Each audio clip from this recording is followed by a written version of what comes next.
Iconography, right? The creation of images and iconography in terms of persuasion. We live in this era more and more often.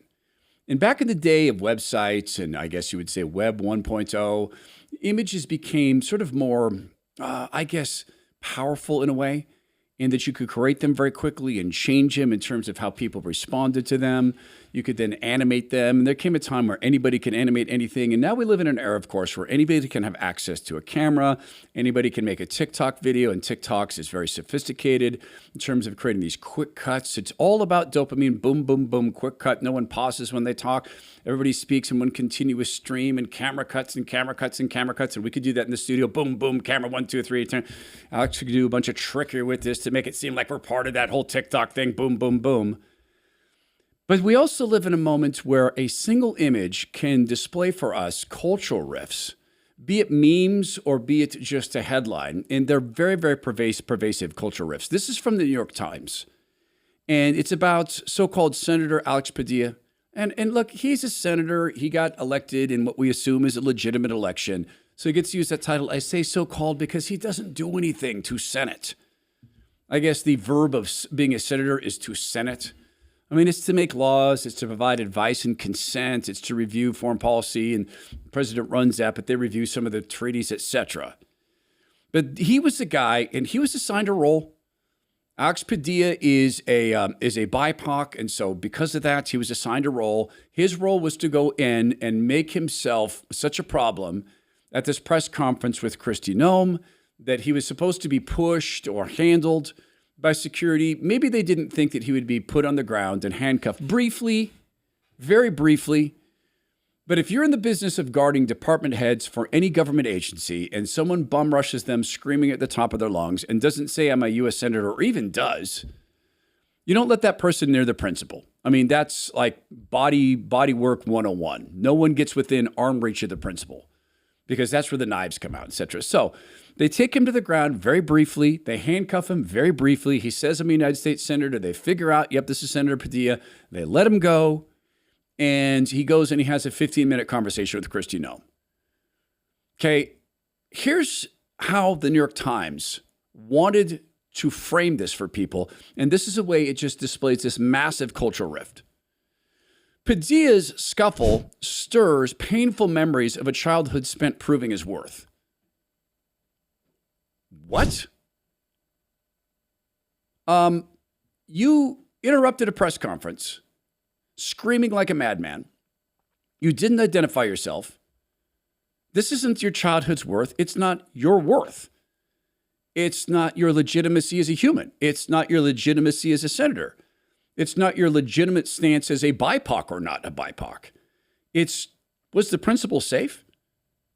And if you gave a press conference, Senator Padilla, and someone from the right went bum rushing you with a question, you're not going to wait and see, hey, wait, are you like a county-wide sheriff somewhere, maybe a congressman? You're going to want your body people to do what Kristi Noem's people did. But do you see the cultural rift? The New York Times wants us to believe that we've opened some wound in Alex Padilla's soul that he incurred when he was a kid trying to prove his worth. And incidentally, are there a lot of people who felt they always had their worth respected as kids?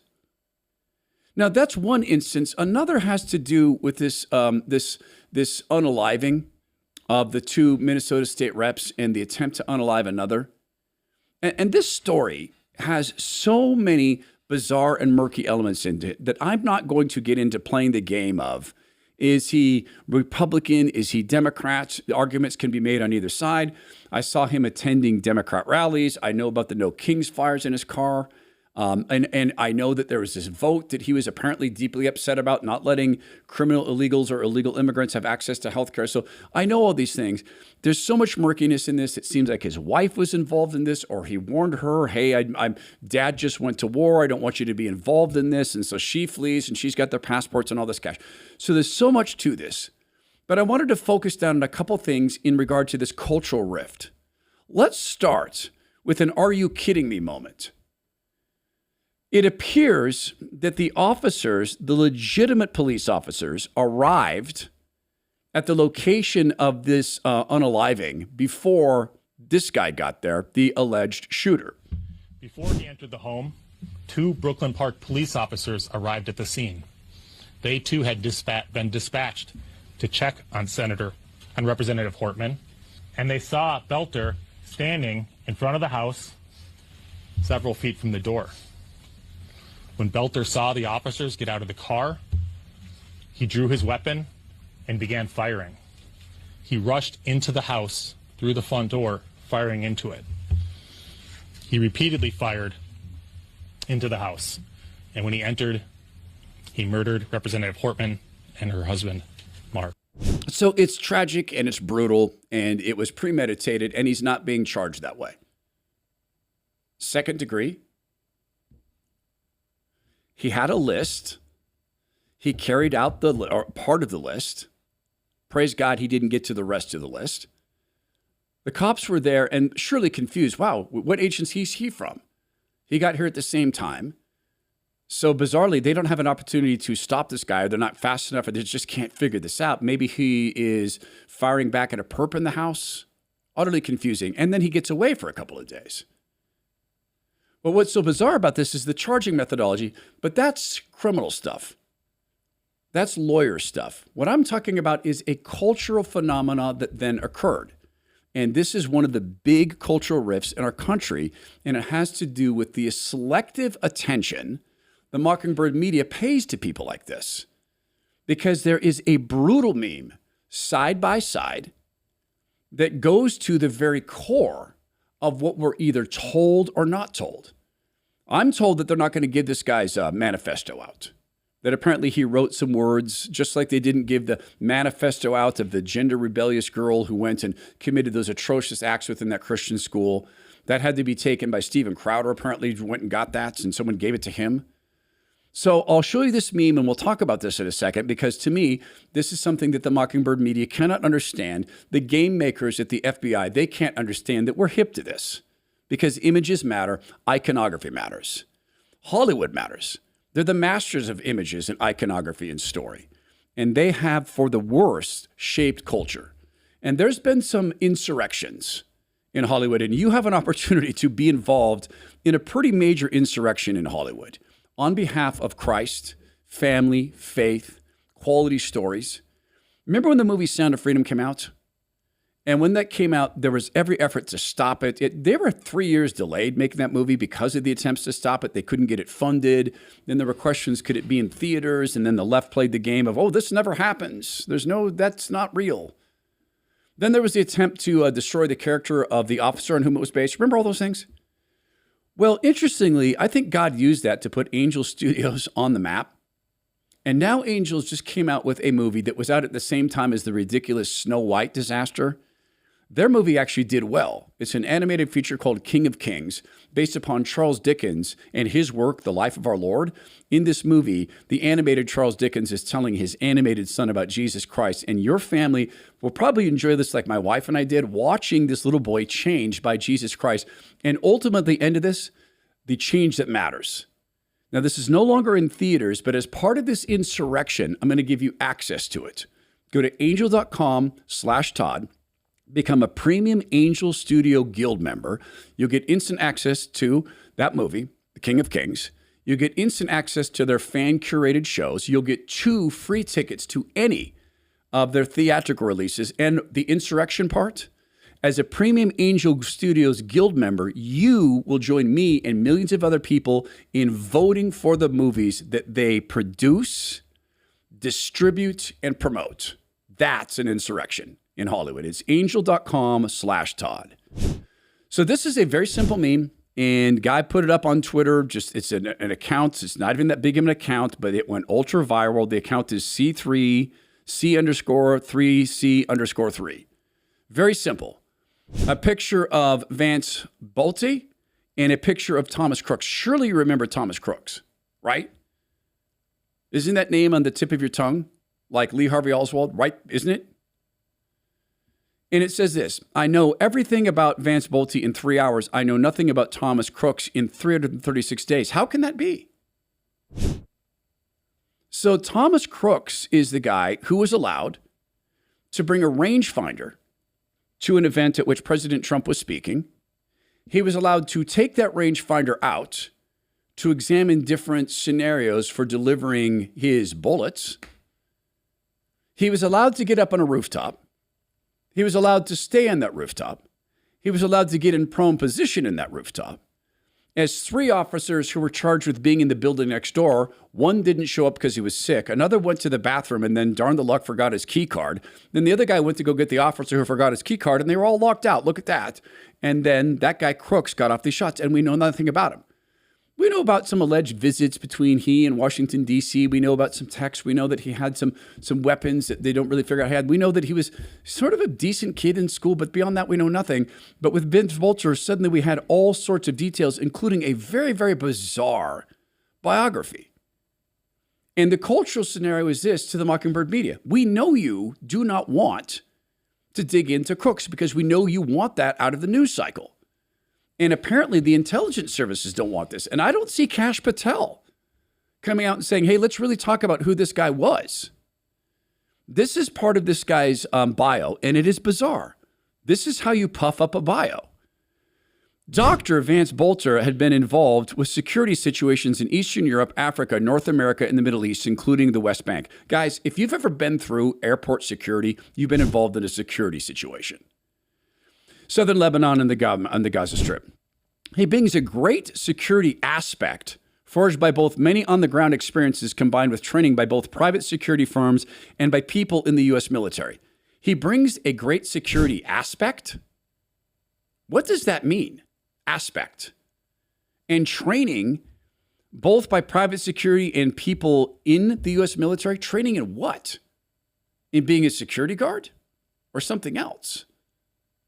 I mean, he's alleged to have pulled off these unalivings and attempted unaliving. Was that the training? He worked for the largest U.S. oil refining company, the world's largest food company based in Switzerland, and the world's largest convenience store retailer based in Japan. Yes, that's correct. He was a general manager of a 7-Eleven. Bizarre. But we know these things, and we still don't know much about Thomas Crooks. And this is how one meme can explain this huge cultural rift. There's another way to explain this. And if you look at these No King rallies, and you look at what happens, you look at how people were charged and the differences in how these were treated, you can start to see some differences as well.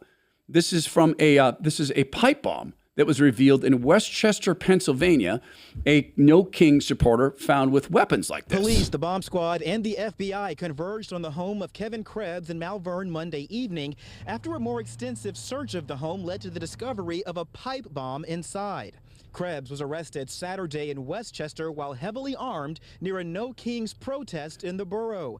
The arrest was captured on video on High Street downtown. Shortly before the bomb squad and FBI showed up, a man who says Krebs is his younger brother spoke with Action News right there on the front porch. Completely so apologetic and so sorry that everybody was triggered or people felt uncomfortable and unsafe. According to the affidavit of probable cause, police seized a fully loaded handgun, 3 loaded handgun magazines, 6 loaded assault rifle magazines, knives, a ski mask, and gloves that Krebs was carrying at the time of his arrest.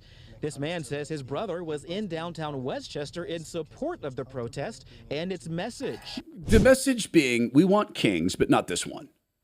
And this is another meme that just absolutely puts a spotlight on a cultural division.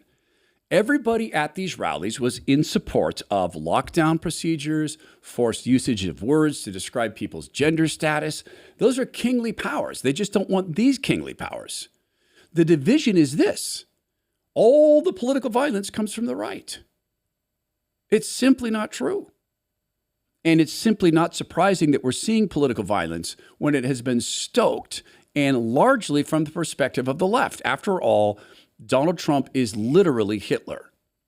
And then there are scenes like this. And this is a great question that a Twitter user asked is, why is this guy at a rally outside an ICE office speaking like this?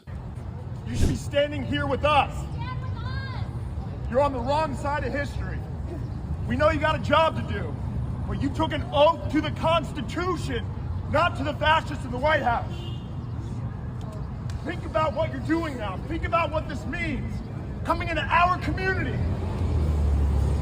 working their jobs, They send in men in military fatigues, weapons of war into our communities. Man, he seems really, really passionate. And Twitter did a little bit of research, and it turns out it's pretty apparent, if not certain, that he's a guy named Aaron Fisher. Here's his bio. He's a partner at a firm. Aaron is a seasoned political strategist now serving as partner at Statecraft Digital. With over 15 years of experience, he's held significant roles such as executive director for the Ohio House Democratic Caucus and senior strategist at Bergman Zwerdling Direct. Known for his innovative messaging and voter persuasion strategies, Aaron has effectively led diverse teams to strategic value to numerous Democratic campaigns, etc. ad nauseum. He's an operative. He's a professional agitator, where I would describe it, if it's in fact the guy in the video, and it certainly appears to be. But the Mockingbird media never seems to get around to that form of astroturfing. Another way these memes divide us. And if you track this, you track why iconography is important. You track why it's deeply, deeply important for all of us to pay very, very careful attention to the memes that are created to instill in us an emotional response. It's very important for us to ask some very simple questions. What do they want me to feel? Because it's almost always they want us to feel something before we think something. What do they want us to feel? So that we will think what? And how can we step back and examine this stuff before we give into it? Because as memes and iconography are important, it's ever more important that we choose to stand on one vital fact. It must be this way. Because God has allowed it to be this way. So let's stand firm on that reality that God has allowed these circumstances. We may not like them, but we love God and we know He does things only for our good.